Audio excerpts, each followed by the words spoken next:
I'm 86 years old, and I need to tell you about the biggest mistake of my very successful life. I spent 42 years climbing a ladder, rung by rung, step by step, higher and higher. I made it to the top. Corner office, executive title, six-figure salary, respect, power, everything I thought I wanted. And when I got to the top and looked around, I realized the ladder had been leaning against the wrong wall the entire time. My name is Robert, and this is the story of how I won a game I should never have been playing. Let me tell you about the moment I chose the wrong ladder. In 1962, I was 24 years old. I had just graduated from business school, Georgetown, top of my class. I had two offers. Offer one, management training program at a Fortune 500 company. IBM, starting salary $12,000 a year. That was serious money in 1962. Clear path to advancement, prestige, security, the kind of job my father would be proud of. Offer two, teaching position at a small college in Vermont, philosophy and ethics. Starting salary $4,500 a year. No prestige, no clear path, no corner office waiting for me. But I loved philosophy. I loved teaching. I loved the idea of shaping young minds. I remember sitting in my apartment with both offer letters. IBM letter on the left, thick paper, embossed logo. Professional, college letter on the right, thin paper. Typewritten, personal note from the dean. I chose IBM. Not because I love business. I didn't. Not because I was passionate about technology. I wasn't. I chose it because it looked like success. Because when I told people I work at IBM, they were impressed. Because the ladder looked tall and sturdy, and everyone else wanted to climb it. I never even visited that college in Vermont. I just sent a polite letter declining. That was the moment I put my ladder against the wrong wall. I just didn't know it yet. The first few years at IBM felt right. I was good at it. Promotions came. Money increased. I bought a car, a nice apartment. I wore suits and felt important. In 1965, I married Patricia, beautiful woman, kind, worked as a nurse. She loved helping people, real, tangible helping, saving lives. I sold computers. On our honeymoon, I brought work, a presentation I was working on, wanted to impress the senior VP. Patricia said, "Can it wait?" I said, "This is how we get ahead, Pat. This is how we build our future." She was quiet the rest of the trip. In 1967, I got promoted to senior account manager. In 1970, district sales director. In 1974, regional VP. Each promotion came with a bigger office, better view, more prestige. And each promotion came with the same speech from Patricia. "When is it enough, Robert? When do we get to live?" And I always had the same answer. Just one more promotion. Just one more level. Then we'll have everything we need. I truly believe that. I believed there was a rung on that ladder where I'd finally feel like I'd made it, where I could stop climbing and just be. But there was always one more rung. Let me tell you what I sacrificed to climb that ladder. In 1976, my daughter Sarah was born. I missed the birth. Executive retreat in Colorado. Couldn't reschedule. Patricia's mother was there. I was networking over cocktails at a ski lodge. I saw my daughter for the first time when she was 2 days old.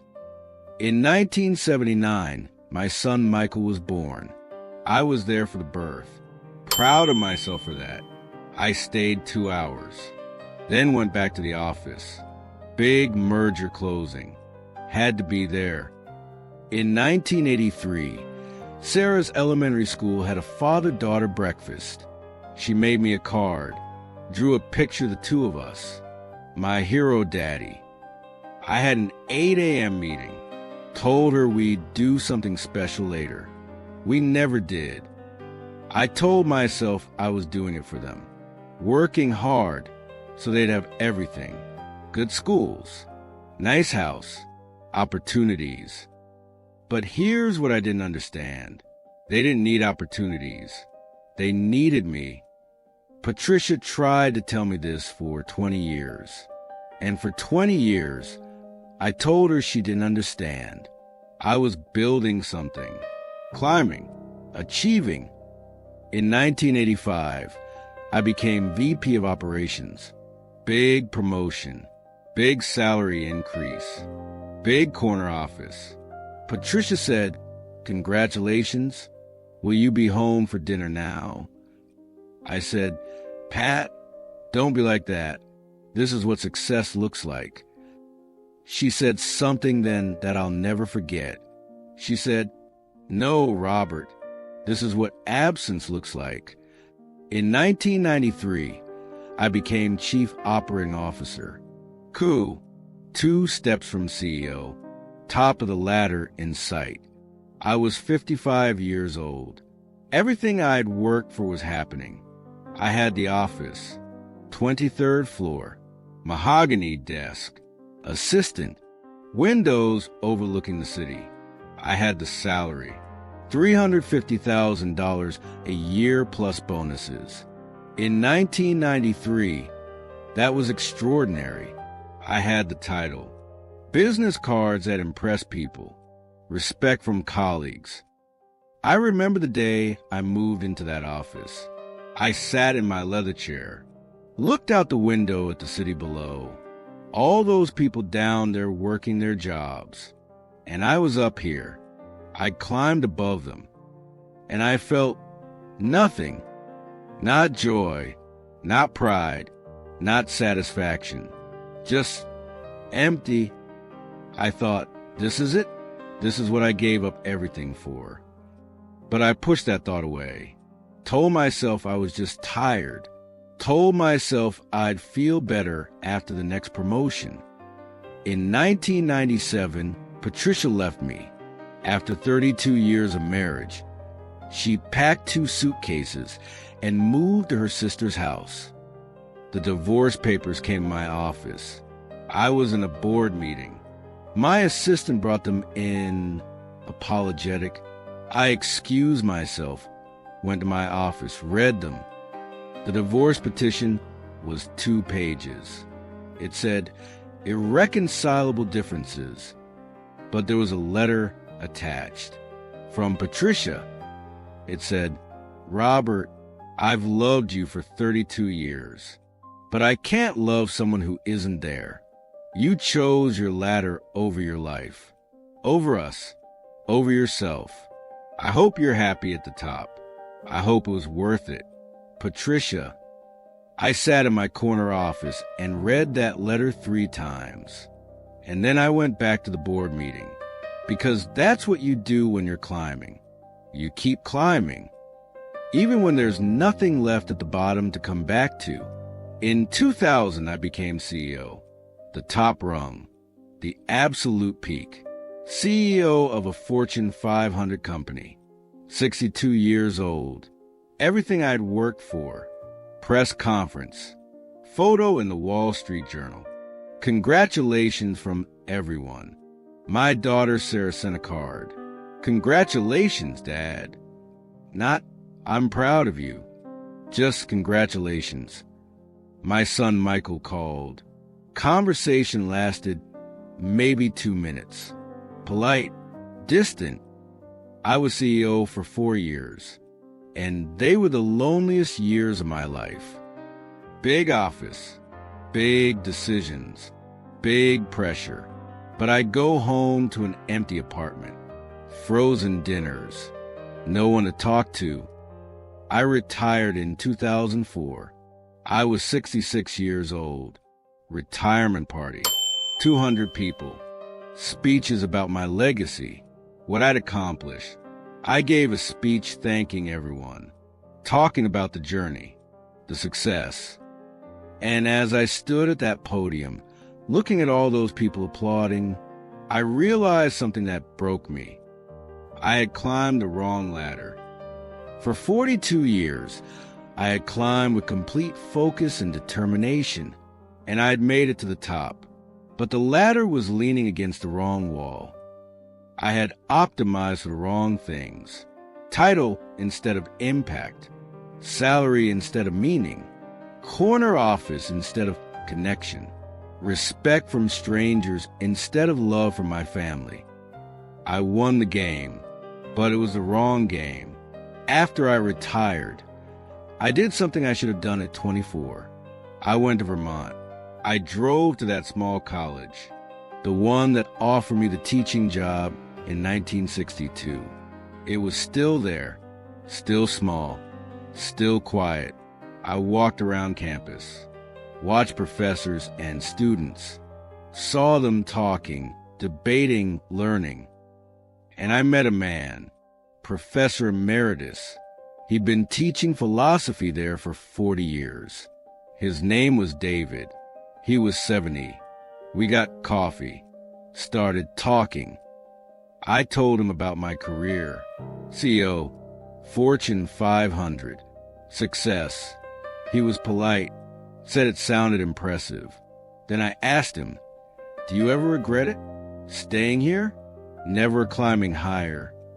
He looked at me like I'd asked the strangest question. He said, "Climb where? I've been doing exactly what I love for 40 years, teaching young people to think, to question, to become better humans. I've shaped thousands of minds. I've watched students come in confused and leave clear. I've been present for my 3 kids. My wife and I have dinner together every night. We take walks. We read. We talk. I wake up excited to teach. I go to bed grateful for the day." He said, "Robert, I think you climbed very high, but I was already where I wanted to be." And that's when I understood. He had put his ladder against the right wall, and I had put mine against the wrong one. He was at ground level doing what he loved. I was at the top doing what impressed people. And he was happier than I'd ever been. I'm 86 years old now, 20 years past retirement. Patricia died in 2019. We never reconciled. Too much time, too much hurt. My daughter Sarah lives in Oregon. We email sometimes. She's polite, but distant. My son Michael and I have lunch twice a year. Obligatory. We have nothing to talk about. I climbed that ladder for 42 years, and I can tell you what I got to the top. A good retirement account, an impressive resume, and profound loneliness. But here's what I see now. I see young people making the exact same mistake. They're choosing the impressive job over the meaningful one. They're choosing the big salary over the thing they actually love. They're choosing the ladder that other people admire over the wall they actually want to reach. And I want to grab them by the shoulders and say, "Stop, look up. Where does your ladder lead? Is it leaning against the wall you actually want to reach? Or is it against the wall that looks good from the ground?" Because here's the thing about ladders. You can't see where they lead until you get to the top. And by then, you spend your life climbing. If I could go back to 1962, if I could talk to 24-year-old Robert holding those 2 offer letters, here's what I'd tell him. Don't choose based on what impresses people. Choose based on what makes you come alive. Don't choose the ladder everyone else is climbing. Choose the wall you actually want to reach. Success isn't about how high you climb. It's about whether you're climbing towards something that matters to you. I was CEO of a Fortune 500 company, and a philosophy professor in Vermont was happier than me because he knew where he wanted to be, and I only knew where I was supposed to climb. There's a difference between ambition and direction. Ambition is climbing fast. Direction is knowing where you're going. I had ambition. I never had direction. I'm 86 years old. I sit in my apartment alone, and I look at my life like a balance sheet. Assets and liabilities. Assets, money, enough to be comfortable. Resume, impressive on paper. Liabilities, time with my children. Bankrupt, marriage, lost, purpose, never found, love, minimal, joy, rare. I climbed to the top of the ladder, and the view from up here is just the wrong wall. So here's my question for you. Where is your ladder? Stop climbing for a second. Look up. What wall is your ladder leaning against? Is it the wall you chose? Or the wall everyone else told you to climb? Is it leading toward meaning? Toward love? Toward purpose? Or is it just leading toward more? Because more is infinite. There's always another rung. But meaning, that's specific. That's a wall you choose. I'm 86 years old. I climbed the wrong ladder my entire life. Please don't do what I did. Before you climb, make sure your ladder is against the right wall.